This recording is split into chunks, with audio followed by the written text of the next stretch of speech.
ಎಲ್ಲರಿಗೂ ನಮಸ್ಕಾರಗಳು. ಕವನದ ಹುಡುಗಿ ಚಾನಲ್ಗೆ ಸ್ವಾಗತ. ನಾನು ನಿಮ್ಮೆಲ್ಲರ ಬಳಿ ಒಂದು ವಿಷಯನ ಹಂಚ್ಕೊಳ್ಳೋಕೆ ಬಂದಿದ್ದೀನಿ.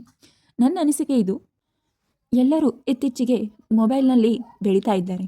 ಅಂದರೆ ಯೂಟ್ಯೂಬ್ ಮಾಡಿ, ಇನ್ಸ್ಟಾದಲ್ಲಿ ಹೀಗೆ ಅನೇಕ ತಮ್ಮ ರೀಲ್ಸ್ನೊಂದಿಗೆ ಜನ ಬೆಳೆದು ಎತ್ತರಕ್ಕೆ ಹೋಗ್ತಾ ಇದ್ದಾರೆ.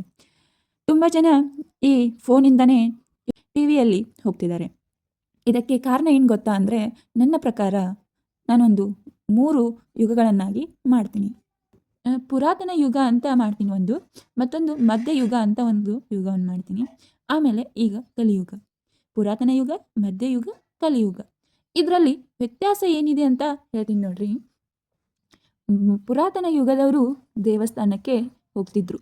ಅವರೆಲ್ಲ ಅಲ್ಲಿ ದೇವಸ್ಥಾನಕ್ಕೆ ಹೋಗಿ ಅಲ್ಲಿ ದೇವರ ಪೂಜೆಯನ್ನು ಮಾಡಿಕೊಂಡು ತಮ್ಮ ತಮ್ಮ ಬೇಡಿಕೆಗಳನ್ನು ಇಟ್ಟಿಕೊಂಡು ಮನೆಗೆ ಬರ್ತಾಯಿದ್ರು.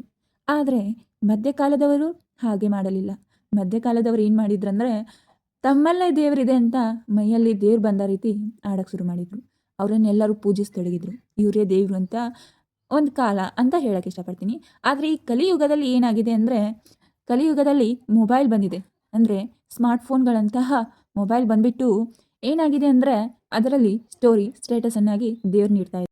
ಈಗಿನ ಕಾಲದಲ್ಲಿ ಸ್ಟೇಟಸ್ಗಳನ್ನು ಹಾಕಿ ದೇವರಿಗೆ ಅಲ್ಲೇ ಫೋನಲ್ಲೇ ಬೇಡ್ಕೊಂಡ್ಬಿಡ್ತಿದ್ದಾರೆ. ಅದಕ್ಕೆ ಆ ದೇವರು ಅದನ್ನು ಕೇಳಿಸ್ಕೊಂಡ್ಬಿಟ್ಟು, ನೀನು ಫೋನಲ್ಲೇ ಬೆಳೆಯಪ್ಪ ಅಂತ ಹೇಳಿಬಿಟ್ಟು ದೇವರು ಅಲ್ಲೇ ಫೋನಲ್ಲೇ ಆಶೀರ್ವಾದ ಮಾಡ್ತಿದ್ದಾನಂತ ನನ್ನ ಅನಿಸಿಕೆ ಆಗಿದೆ. ನಿಮ್ಮ ಅನಿಸಿಕೆ ಏನಂತ ಎಲ್ಲರೂ ಕಮೆಂಟ್ ಮುಖಾಂತರ ತಿಳಿಸಿ. ಇಷ್ಟ ಆದರೆ ಲೈಕ್ ಮಾಡಿ, ಶೇರ್ ಮಾಡಿ, ಸಬ್ಸ್ಕ್ರೈಬ್ ಮಾಡಿ. ಹೀಗೆ ಮುಂದಿನ ವಿಡಿಯೋಕ್ಕಾಗಿ ಕಾಯ್ತಾ ಇರಿ. ಧನ್ಯವಾದಗಳು.